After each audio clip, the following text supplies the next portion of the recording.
আসসালামু আলাইকুম। প্রিয় দর্শক, আপনারা যারা দেশে আছেন প্রবাসে, সবাইকে অনেক অনেক প্রীতি ও শুভেচ্ছা। শুরু হলো টক শো আলোকপাত। আমাদের আজকের বিষয় হযরত উসামা ইবনে যায়েদ রাদিয়াল্লাহু তাআলা আনহু।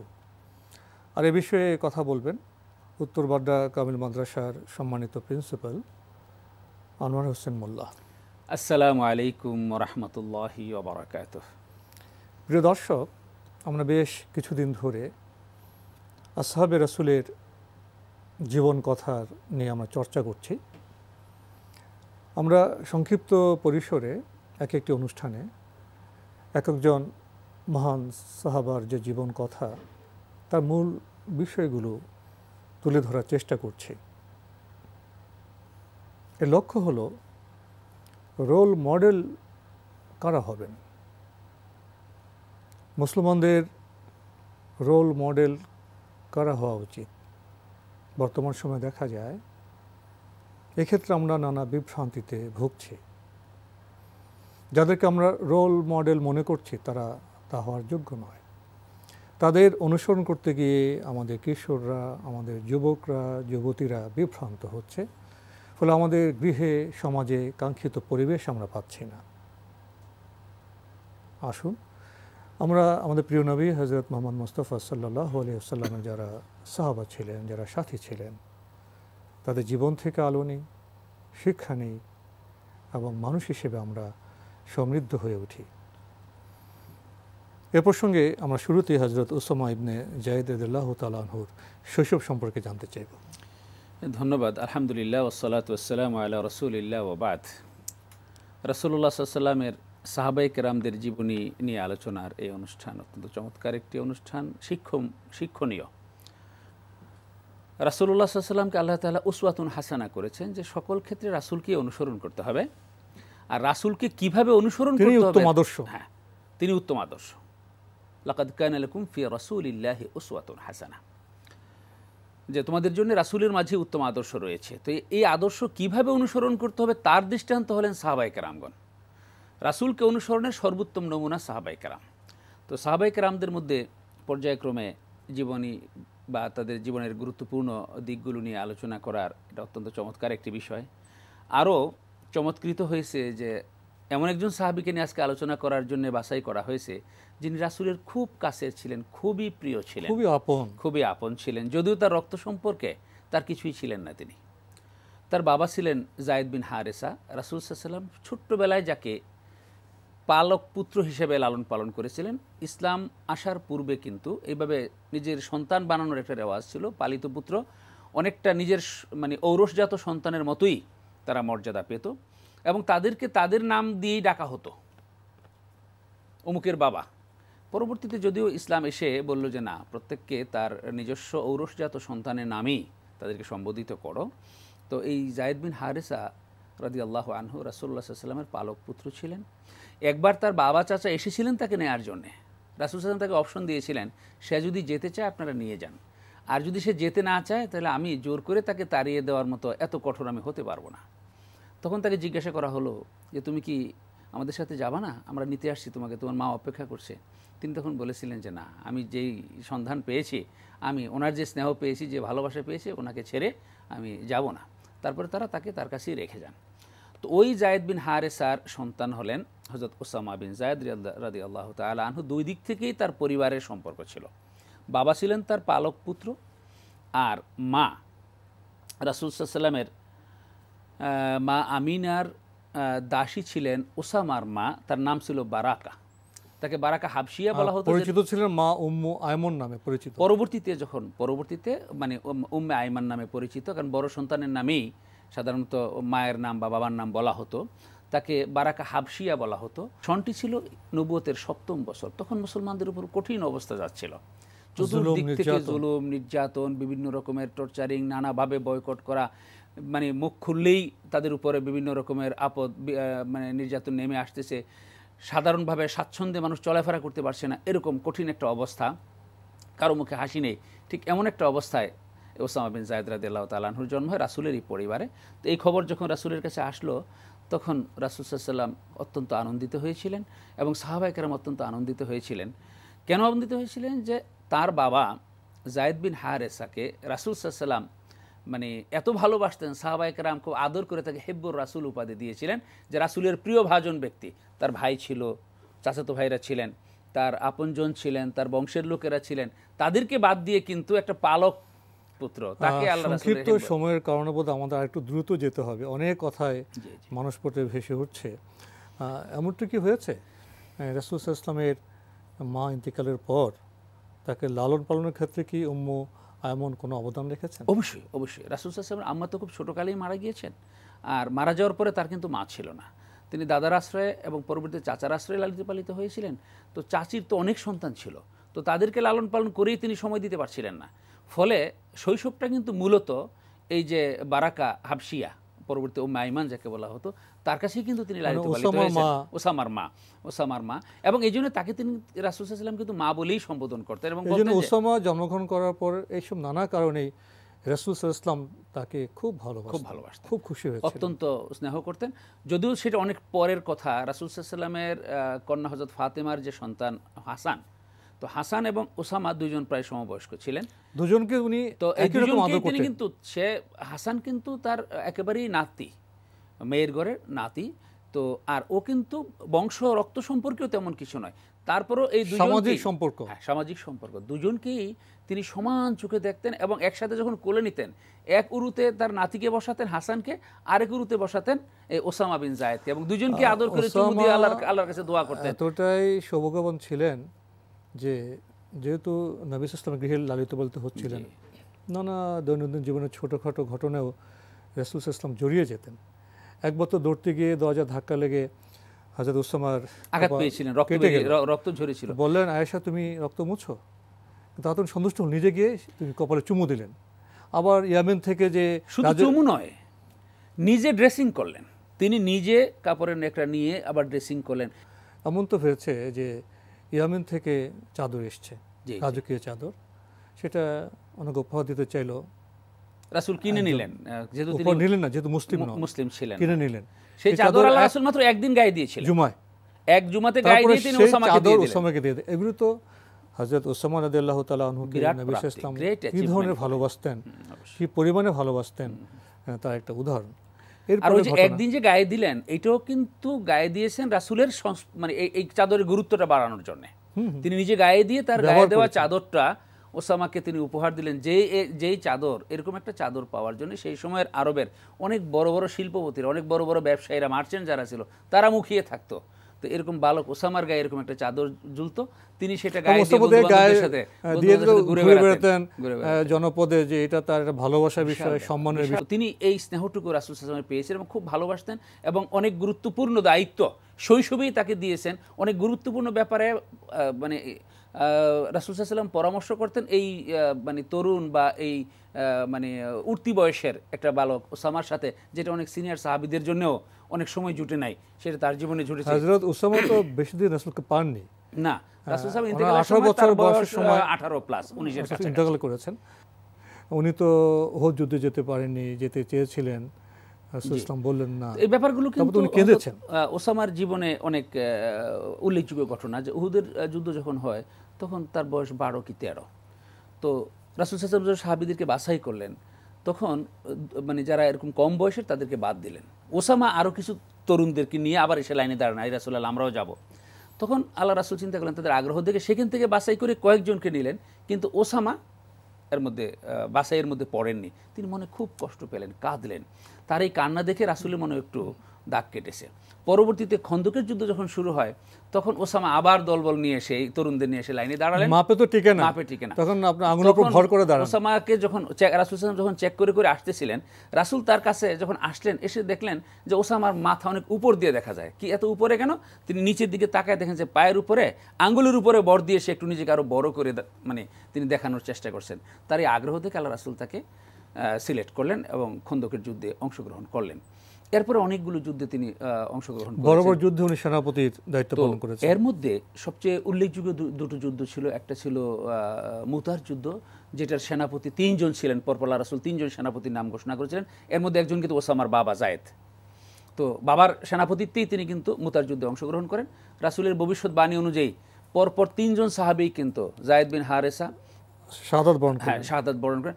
তো এরকম একটা তরুণ যার বয়স 16 ছিল তখন, তো 16 বছরের একজন তরুণের সামনে তার বাবা যুদ্ধে শাহাদাত বরণ করছেন, এটা দেখে স্থির থাকার কথা নয়। কিন্তু হযরত ওসামা কিন্তু অত্যন্ত বলিষ্ঠতার সাথে এই পরিস্থিতিটা ফেস করেছেন। সেখানে তার বাবাকে অন্যান্য শহীদদের সাথে দাফন করে বাবা যেই ঘোড়ায় চড়ে গিয়েছিলেন সেই ঘোড়ায় চড়ে আবার বীরের মতো তিনি মদিনায় ফিরে এলেন। তার এই যে অবস্থা, এটা দেখে কিন্তু রাসূল খুব অভিভূত হয়েছিলেন এবং তার মনের এই অবস্থাটা তিনি উপলব্ধি করতে পেরেছিলেন। পরবর্তীতে রাসূল সাল্লাল্লাহু আলাইহি ওয়াসাল্লামের শেষ অভিযান, যে রোমানদের বিরুদ্ধে যখন তিনি অভিযান পরিচালনা করেন, তখন বিরাট বড় একটা বাহিনী প্রস্তুতের নির্দেশ প্রদান করলেন এবং সেখানে কিন্তু অনেক বড় বড় হযরত ওমরের মতো মানে সাহাবীরাও ছিলেন এবং মানে সেই সময়ের সিনিয়র যারা জেনারেল ছিলেন রাসূল সাল্লাল্লাহু আলাইহি ওয়াসাল্লাম তারাও ছিলেন। কিন্তু সেই যুদ্ধের সেনাপতির দায়িত্ব দিলেন কিন্তু এই ওসামা বিন জায়েদকে, এই কিশোর, তার বয়স তখন 18 ছুঁই। তো এই 18 বছরের এই বালক বা কিশোরকে কিন্তু সেনাপতির দায়িত্ব দিলেন, যেখানে আবু উবাইদা ইবনুল জাররাহর মতো, তারপরে ওমর ইবনুল খাত্তাবের মতো বড় বড় সেনাপতিরা ছিলেন, তারাও কিন্তু বিনা বাক্য ব্যয়ে এটা মেনে নিয়েছিলেন। এর পরপরই কিন্তু রাসূল সাল্লাল্লাহু আলাইহি ওয়াসাল্লাম অসুস্থ হয়ে পড়েছিলেন। শেষ তার যে মানে মৃত্যুবরণের ঠিক আগ মুহূর্তে, ইন্তেকালের আগ মুহূর্তে যে অসুস্থতাটা, তো যেহেতু রাসূলের অবস্থা এতটা মানে সংকটাপন্ন, তো ওসামা চিন্তা করে এই মুহূর্তে আমাদের যাত্রাটা বোধহয় একটু বিলম্বিত করা দরকার। তিনি একটু বিলম্ব করলেন, দেখি রাসূলের অবস্থা কোন দিকে গড়ায়। তো এর কিছুদিনের মধ্যে আল্লাহ রাসূল ইন্তেকাল করলেন। ইন্তেকাল করার পরে সাহাবীরা মনে করেন এই মুহূর্তেই যদি একটা অভিযানে যাওয়া হয় তাহলে এটা হয়তো একটু কেমন দেখা যায়, তো আরেকটু দেরি করলেন। ইতিমধ্যে যেহেতু আবার নতুন করে অভিযানে যেতে হবে, তো আনসারদের একটা ছোট্ট গ্রুপ হযরত ওমর রাদিয়াল্লাহু তাআলা গিয়ে বললেন যে আপনি একটু যান, গিয়ে 2টা প্রস্তাব দেন। ইতিমধ্যে কিন্তু খলিফা নির্বাচিত হন হযরত আবু বকর রাদিয়াল্লাহু তাআলা আনহু, তিনিও কিন্তু এর আগের ইয়াতে মানে যুদ্ধের তালিকায় উনিও ছিলেন, হযরত আবু বকরও ছিলেন। তো খলিফা নিযুক্ত হয়ে যাওয়ার কারণে এবার তিনি তো খলিফার দায়িত্ব, বাকিরা যাবেন। তাকে প্রস্তাব দেওয়া হলো হযরত ওমর রাদিয়াল্লাহু তাআলা আনহুকে, আপনি গিয়ে 2টা প্রস্তাব দেন। একটা হলো যেহেতু রাসূলের ইন্তেকাল মাত্র হয়েছে, এই অভিযানটা একটু বিলম্বিত করে দেওয়া হোক। আর যদি একান্তই এখানে যেতে হয়, যেহেতু এখন সাহাবীদের মনের একটা অবস্থা, এই অবস্থায় একটু বলিষ্ঠ নেতৃত্ব দরকার, তাহলে ওসামাকে বাদ দিয়ে যেন একটু সিনিয়র কাউকে, একজনকে একটু প্রবীণ কোনো সিনিয়র সাহাবীকে যেন দেয়া হয়। তো হযরত ওমর রাদিয়াল্লাহু তাআলা যখন আবু বকর রাদিয়াল্লাহু তাআলার কাছে গিয়ে এই প্রস্তাবটা দিলেন, আবু বকর রাদিয়াল্লাহু খুব ক্ষিপ্ত হয়ে গেলেন। ক্ষুব্ধ হয়ে কিন্তু তিনি বললেন যে তোমার মা, আরবদের যে একটা সাধারণ কথা উম্মুকা, হ্যাঁ, তিনি এগুলো ক্ষুব্ধ প্রতিক্রিয়া ব্যক্ত করার একটা বডি ল্যাঙ্গুয়েজ, তো সেটা বললেন যে তুমি কি আমাকে আল্লাহ রাসূলের মনোনয়নকে ক্যান্সেল করতে বলো? আল্লাহ রাসূল যাকে মনোনীত করে গেছেন তাকে বরখাস্ত করার কথা তুমি বলছো? এরকম দৃশ্যটাকে আমি দেখাতে পারি? আল্লাহ রাসূল যেটা দিয়ে গেছেন সেটাই হবে এবং সেভাবেই যুদ্ধ করা হবে। তারপরে ওসামাকে বলেন তুমি তোমার বাহিনী নিয়ে প্রস্তুত হও। তো হযরত ওসামা রাদিয়াল্লাহু তাআলা আনহু ঘোড়ার উপরে উঠে তিনি তার কাফেলার দিকে, যেখানে তাঁবু ফেলা হয়েছিল সেখানে যাচ্ছিলেন, আর আমিরুল মুমিনিন পায়ে হেঁটে তার পাশে পাশে যাচ্ছেন। হযরত ওসামা, এই বালক ওসামা খুব বিব্রত বোধ করতেছিলেন। এক হলো আবু বকর হাঁটছেন, এক হলো তার বয়স কম, আর দ্বিতীয় হলো হযরত আবু বকর খলিফা। এমন একটা অবস্থায় তিনি হেঁটে যাচ্ছেন, বললেন যে আমিরুল মুমিনিন, হয় আমাকে নামার অনুমতি দিন, আর না হয় আপনি ঘোড়ার উপরে ওঠেন। তিনি বললেন যে খোদার কসম, 2টার একটাও হবে না, তুমিও নামবে না আমিও উঠবো না। আল্লাহর রাস্তায় যদি আমার পায়ের মধ্যে একটু ধুলো লাগে অসুবিধাটা কি? এইটুক বলতে বলতে একটু মাথা ঝুঁকিয়ে তাকে কানে কানে একটা কথা বললেন যে দেখো, তো উমর তো তোমার দলের সদস্য, তো তুমি যদি চাও যে এই খেলাফতের দায়িত্ব পালন করতে আল্লাহ উমরকে দিয়ে একটু হেল্প করুক আমাকে, তাহলে তুমি কি তাকে ওইখান থেকে ছুটি দিতে পারো? দেখেন, আমিরুল মুমিনিন কিন্তু বলতে পারতেন যে ওমরকে রেখে যাও, কারণ সে তো তার অধীনস্থ বাহিনী প্রধানের অনুমতি নিচ্ছেন, কিন্তু তিনি বাহিনী প্রধানের কাছে একজন স্বাভাবিক আবেদনকারীর মতো আবেদন করছেন, যদি ভালো মনে করো তাহলে তাকে রেখে যাও। হযরত ওমর রাদিয়াল্লাহু এখানে কিন্তু খুব সাইকোলজিটা মানে অ্যাড্রেস করেছেন খুব ভালোভাবে, যেহেতু হযরত ওমরের মাধ্যমে তারা প্রস্তাবটা দিয়েছিল এবং এই প্রস্তাব দেওয়ার পরে আবার আমিরুল মুমিনিন তাকে গ্রহণ করে নিয়ে তার অধীনেই সেনাপতি যাচ্ছে, অন্যরা হয়তো ভালো চোখে নাও দেখতে পারে। আর ওমরের মতো মনস্তাত্ত্বিক ব্যাপারটা তিনি বিবেচনা করেছেন, আর দ্বিতীয়ত খেলাফত পরিচালনার জন্য ওমরের মতো একজন বলিষ্ঠ লোক এই মুহূর্তে পাশে খুব দরকার। এই 2টা দিক বিবেচনা করেই কিন্তু তাকে রেখে দিয়েছিলেন। তারপরে ওসামা গেলেন এবং সেই যুদ্ধে অত্যন্ত বীরত্বপূর্ণ ভূমিকা পালন করেছেন এবং তার মুতার যুদ্ধে তার পিতার যে হত্যাকারী ছিল সেই হত্যাকারীকে নিজ হাতে হত্যা করে তার প্রতিশোধ নিয়েছিলেন এবং সেই যুদ্ধে বিজয়ী হয়ে সর্বকালের সবচেয়ে বেশি গনিমত লাভ করা হয়েছিল এবং তার বাবার সেই ঘোড়াতে চড়েই কিন্তু সেই রোমানদের বিরুদ্ধে যুদ্ধে অর্জিত যে ইয়েগুলো গনিমতগুলো তিনি নিয়ে এসেছিলেন। তো সাহাবায়ে কেরামগণ কিন্তু অত্যন্ত মানে স্বতঃস্ফূর্তভাবে খুব তার এই বীরত্বকে স্বীকৃতি দিয়েছিলেন এবং তিনি যখন ফিরে আসেন মদিনার উপকণ্ঠে বিরাট বড় একটা গ্রেট হয়েছিল, রিসেপশন হয়েছিল, যে এত বড় একটা যুদ্ধে এরকম তরুণ একজন সেনাপতি, এরকম বড় একটা বিজয় ছিনিয়ে এনেছেন, এটা একটা বিরাট ব্যাপার ছিল। অনুরূপভাবে হুনাইনের যুদ্ধে রাসূল সাল্লাল্লাহু আলাইহি ওয়াসাল্লামের সাহাবীরা যখন এদিক সেদিক মানে আত্মগোপনের জন্য চলে গেলেন সবাই, রাসূল একা পড়ে গিয়েছিলেন। যে 6 জন সাহাবী রাসূলকে সেভ করে কাফেরদের মানে এগেইনস্টে পাল্টা আক্রমণ করেছিলেন, সেই 6 জনের মধ্যে ওসামা ছিলেন অন্যতম একজন। এখানে মধ্যে আরেকটা কথা উল্লেখ করা প্রয়োজন, আমাদের প্রিয় নবী হযরত মুহাম্মদ মুস্তাফা সাল্লাল্লাহু আলাইহি ওয়াসাল্লাম যখন ইন্তেকাল করলেন, তখন যারা তাকে কবরে নামিয়েছেন তার মধ্যে একজন তো ছিলেন ওসামা ছিলেন, কবরে নামানোর সৌভাগ্য তিনি অর্জন করেছেন। নবী সাল্লাল্লাহু আলাইহি ওয়াসাল্লাম তো সেই শৈশব থেকেই খুব আদর যত্ন ভালোবাসায় লালন পালন করেছেন ওসামাকে, এবং গুরু দায়িত্ব দিয়েছেন। এবং ওসামা এই হাফসি, এই কৃষ্ণকায় খর্বনাকের মানুষটি কালো হতে পারে, কিন্তু জ্ঞানে, তীক্ষ্ণ বুদ্ধিতে, সাহসে দীপ্ত ব্যক্তিত্ব ছিলেন। সেই মর্যাদা প্রথম খলিফা হযরত আবু বকর রাদিয়াল্লাহু তাআলা আনহু ওসামাকে দিয়েছেন। এবং পরবর্তী পর্যায়ে লক্ষ্য করা গেছে হযরত উমর রাদিয়াল্লাহু তাআলা আনহুর মতো ব্যক্তিত্ব তাকে আমির বলতেন, দেখা হলে আমির বলতেন। যেহেতু তাকে যে কাফেলার আমির নিযুক্ত করা হয়েছিল, ওই কাফেলার সদস্য ছিলেন হযরত ওমর রাদিয়াল্লাহু তাআলা। এই কিশোরকে আমির বলতেন। আরও একটি বিষয়, যখন হযরত আবু বকর রাদিয়াল্লাহু তাআলা আনহুর পরে হযরত ওমর রাদিয়াল্লাহু আনহু খেলাফতের দায়িত্ব নিলেন, খলিফা হলেন, তখন তার নিজ পুত্র যে আব্দুল্লাহ, তিনিও খুব গুরুত্বপূর্ণ সাহাবী ছিলেন। তার চাইতে বেশি গুরুত্ব দিতেন উসামাকে। এবং এ নিয়ে আব্দুল্লাহ অভিযোগ করেছেন, আপত্তিও করেছিল, এবং সম্মানীয় বেশি নির্ধারণ করা হয়েছিল। সেই ঘটনাটি বলুন একটু। তখন হযরত ওমর রাদিয়াল্লাহু তাআলা আনহু রাজকার্যে নিয়োজিত, রাজকার্য তো ইসলাম বলে না, অর্থাৎ খেলাফতের দায়িত্বে বিভিন্ন প্রশাসনিক দায়িত্বে যারা নিয়োজিত তাদের জন্য তো ভাতা, বাইতুল মাল থেকে ভাতা নির্ধারণ করা হয়। তো সেই ক্ষেত্রে হযরত ওমর রাদিয়াল্লাহু তাআলা ভাতা নির্ধারণ করেন, শেষ পর্যায়ে ভাতা নির্ধারণ করেন। তখন ওসামার জন্য ভাতা নির্ধারণ করেন 4000 দিরহাম, আর আব্দুল্লাহ ইবনে ওমরের জন্য নির্ধারণ করলেন 3000 দিরহাম।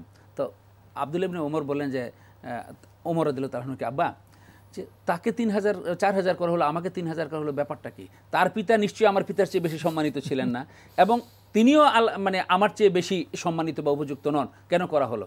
তখন ওমর বলেছিলেন যে এইটাই তো আফসোস, দেখো তুমি যেটা বলছো এটা সত্য, তারপরেও তোমার বাবার চেয়ে তার বাবাকে আল্লাহ রাসূল বেশি ভালোবাসতেন, তোমাকেও, তোমার চেয়েও আল্লাহ রাসূল তাকে বেশি ভালোবাসতেন, সুতরাং তার মর্যাদা অবশ্যই মানে ঊর্ধ্বে। এই বিবেচনায় আমি এটা করেছি। হযরত আব্দুল্লাহ ইবনে ওমর মেনে নিলেন। শুধু আপনার যুদ্ধ বিগ্রহ, দায়িত্ব পালন, ত্যাগ তিতিক্ষায় তিনি শ্রেষ্ঠ ছিলেন না, মাত্র 18 বছর বয়সে তো নবী সাল্লাল্লাহু আলাইহি ওয়াসাল্লাম ইন্তেকাল করলেন। কিন্তু সেই সময়েও তিনি 128টি হাদিস বর্ণনা করেছেন। এদিক থেকে দেখা যায় জ্ঞান চর্চার ক্ষেত্রে তিনি অগ্রসর ছিলেন, এবং সিনিয়র সাহাবীরও বিভিন্ন ক্ষেত্রে তার কাছে পরামর্শ করতেন। যদিও এই সংখ্যাটা খুব বেশি না একজন সাহাবীর জন্য। মনে রাখতে হবে রাসূল সাল্লাল্লাহু আলাইহি ওয়াসাল্লামের সাহাবীদের কিন্তু 18 বছর বয়স ছিল। রাসূল সাল্লাল্লাহু আলাইহি ওয়াসাল্লামের সাহাবীদের কিন্তু এক একজনের ক্ষেত্র এক একটা ছিল। কেউ প্রশাসনিক দায়িত্ব পালন করেছেন, কেউ যুদ্ধ বিগ্রহে নেতৃত্ব দিয়েছেন, কেউ ইলমি ময়দানে কাজ করেছেন। হযরত আবু হুরায়রা, হযরত আয়েশা, তারা ইলমি ময়দানে কাজ করেছেন, আবু হুরায়রার হাদিস এত। আর ওসামা তো ছিলেন অন্য ময়দানের লোক, ওই অন্য ময়দানে থাকা সত্ত্বেও 128টা হাদিস বর্ণনা করেছেন, যার মধ্যে 15টা সহিহাইনি আছে, মুত্তাফাকুন আলাইহি। এটাও কিন্তু কম নয়, বিরাট 128টা কম না, কিশোর বয়সে বিরাট ব্যাপার। এই মহান সাহাবীকে নিয়ে তো আমরা আরো অনেক বিষয়ে কথা বলতে পারতাম, কিন্তু সময় আজকে আমাদের সেই সুযোগ দিচ্ছে না। আমরা ইঙ্গিতে কিছুটা কথা বলার চেষ্টা করলাম, আজকে এখানে শেষ করতে হচ্ছে। মাওলানা আনোয়ার হোসেন মোল্লা, আপনি কষ্ট করে আমাদের স্টুডিওতে এসেছেন, সময় দিয়েছেন, সেজন্য আপনাকে অনেক ধন্যবাদ। আপনাকেও ধন্যবাদ, সম্মানিত দর্শকবৃন্দকেও ধন্যবাদ। প্রিয় দর্শক, আলোকপাত অনুষ্ঠানে আমাদের আজকের বিষয় ছিল হযরত উসামা ইবনে যায়েদ রাদিয়াল্লাহু তাআলা আনহু।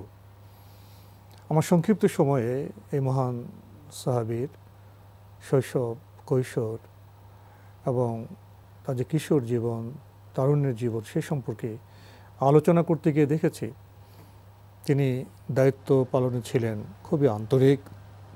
যুদ্ধ বিগ্রহে তিনি অসীম সাহসের পরিচয় দিয়েছেন, এবং নবী সাল্লাল্লাহু আলাইহি ওয়াসাল্লামের আশেপাশে থাকতে তিনি ভালোবাসতেন।